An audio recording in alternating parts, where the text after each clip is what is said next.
Olá, alunos, bom dia. Cá estamos para mais uma aula. No nosso último encontro, nós falamos sobre o que seria a vida, como que nós podemos identificar os seres vivos, falamos da diversidade dos seres vivos na nossa Terra. Falamos também sobre o ramo da ciência que estuda todos esses elementos da vida, que estuda como que eles se relacionam com o meio ambiente. Então, falamos também sobre as principais características, certo? Então, só para relembrar aqui,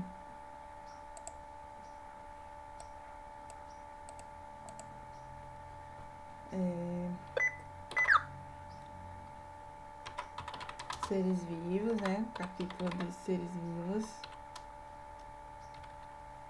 Vou colocar aqui.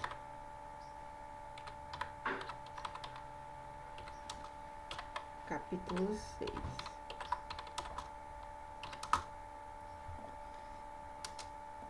Então, nós falamos aqui sobre os seres vivos. Onde é que aumenta? E falamos sobre as características, certo?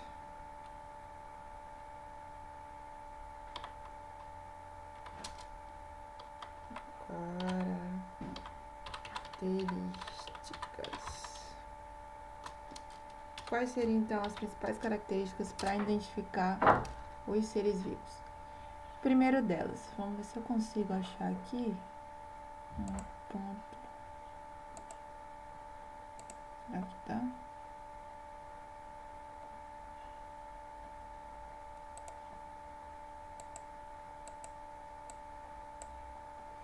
Primeiro, qual é a primeira característica que a gente pode identificar que é um ser vivo?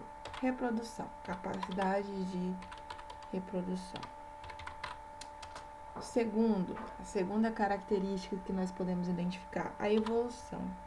Então, a capacidade que esse organismo vivo tem de se modificar ao longo do tempo. Terceiro, célula, que é a unidade fundamental de um ser vivo. Quarto, metabolismo. O que é o metabolismo? É o conjunto de reações que vai permitir a manutenção, conjunto de reações dentro dessas células que vai permitir, então, a manutenção do organismo vivo. Metabolismo. E, por fim, capacidade de estímulo.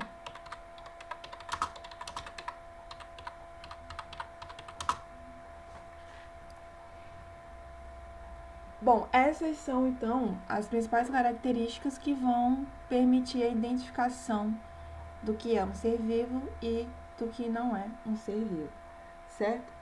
Nós também falamos sobre algumas divisões. Então, os organismos se dividem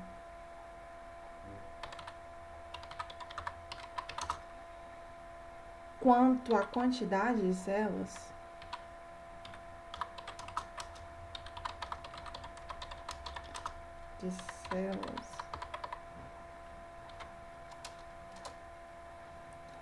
Primeiro, em organismos unicelulares. O que quer dizer unicelulares? Oxi. Onde é que a gente coloca só aqui?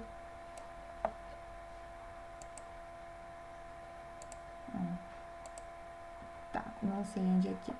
Então, organismos unicelulares. O que são organismos unicelulares? São aqueles que só possuem uma única célula, tá? Um exemplo de organismos unicelulares são os protozoários e as bactérias. 2.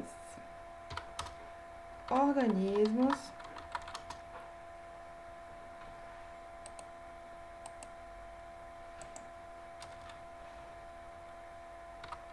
organismos pluricelulares.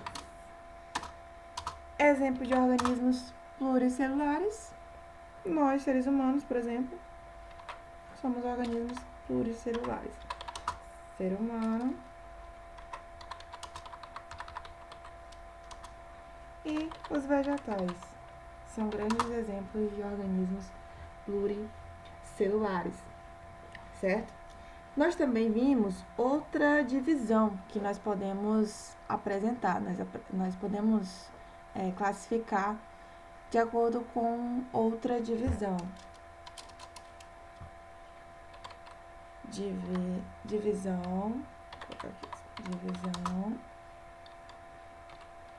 quanto ao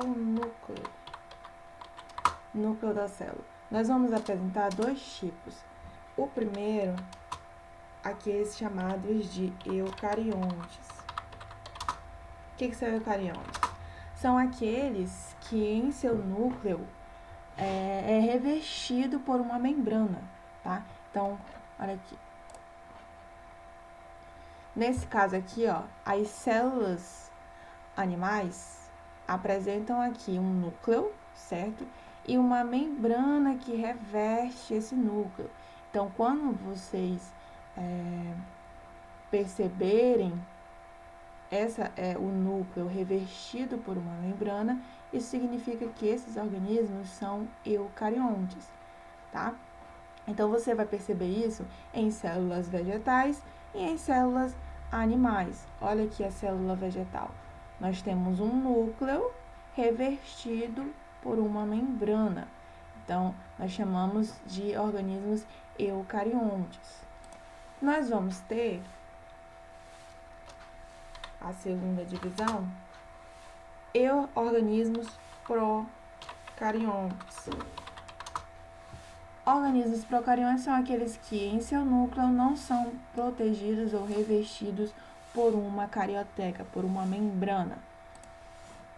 Qual o exemplo que nós temos? As bactérias, as células bacterianas. O seu DNA, o seu material genético, não apresenta um núcleo delimitado por membrana.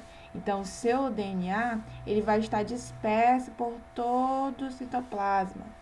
Percebam aqui, ó, na célula vegetal, nós temos o núcleo, né, o nosso material genético, o DNA, revestido por uma carioteca, revestido por uma membrana, o que não acontece numa célula bacteriana. Então, na célula bacteriana, todo o DNA, percebam aqui, o material genético, ele está disperso no citoplasma, tá? Então, nós vamos apresentar essas duas divisões aqui.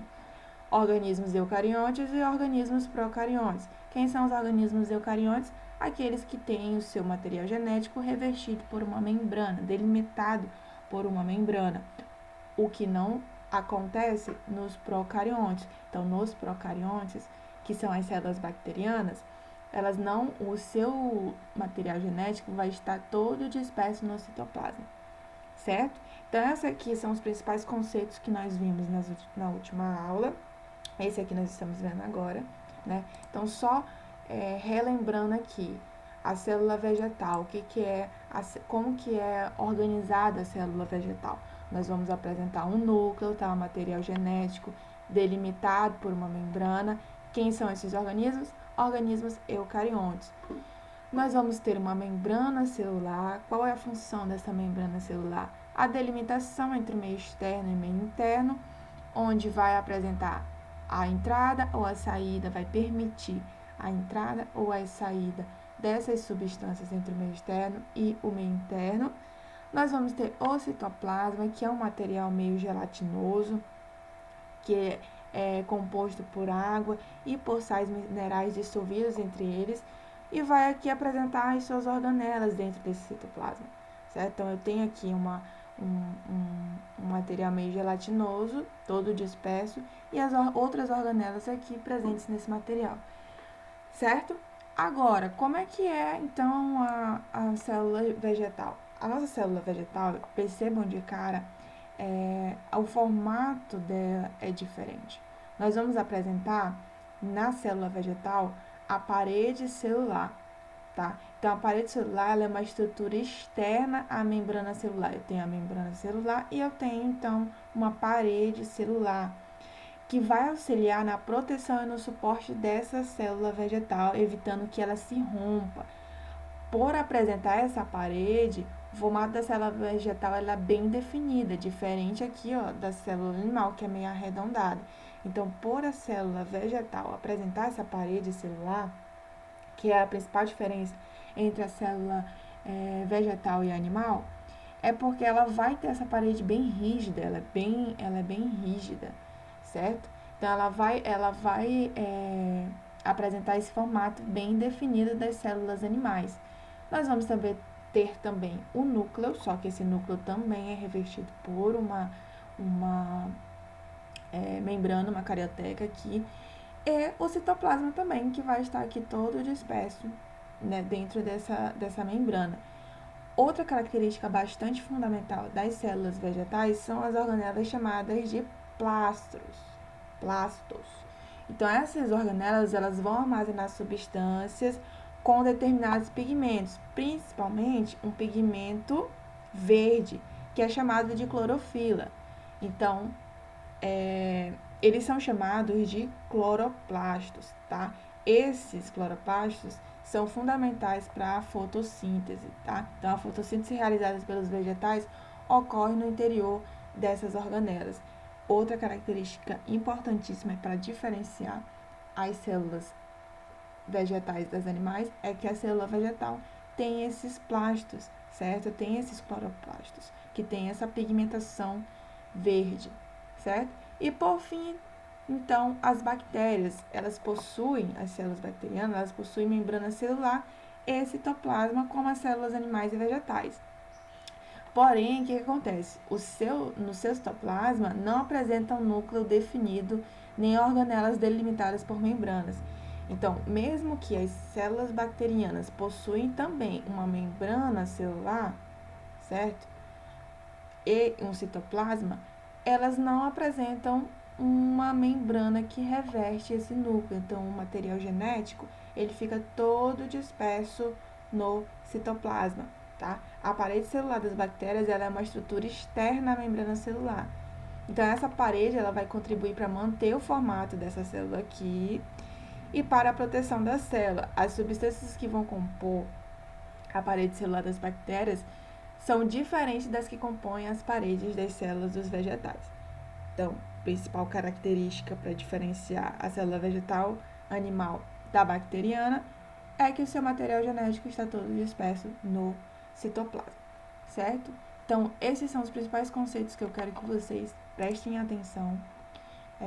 Primeiro, quais são as características que vão determinar a identificação desses seres vivos? Primeiro, a reprodução, capacidade que esse organismo vivo tem de se reproduzir, a evolução ao longo dos anos, ao longo do tempo, a célula, que é a unidade fundamental,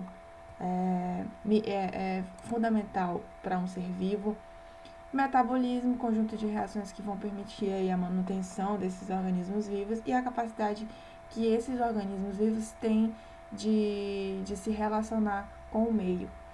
Nós vamos ter uma divisão com relação à quantidade de células. Então, assim, uma divisão dos seres vivos em relação à quantidade de células. Primeiro, organismos unicelulares e organismos pluricelulares. Então, quem são os organismos unicelulares? Aqueles que só possuem uma única célula. Exemplo disso, protozoários e bactérias. E organismos pluricelulares, nós seres humanos, por exemplo, e os vegetais. Divisão quanto ao núcleo, ou seja, quanto à membrana que vai revestir esse núcleo. Nós vamos ter organismos eucariontes, que são as células vegetais e animais que têm o seu material genético revestido por uma membrana, e organismos procariontes, que são aqueles que não têm o seu material genético revestido por uma membrana. Um exemplo disso, aqui as células bacterianas, por exemplo. Beleza? É isso. Nos vemos na próxima aula. Um abraço.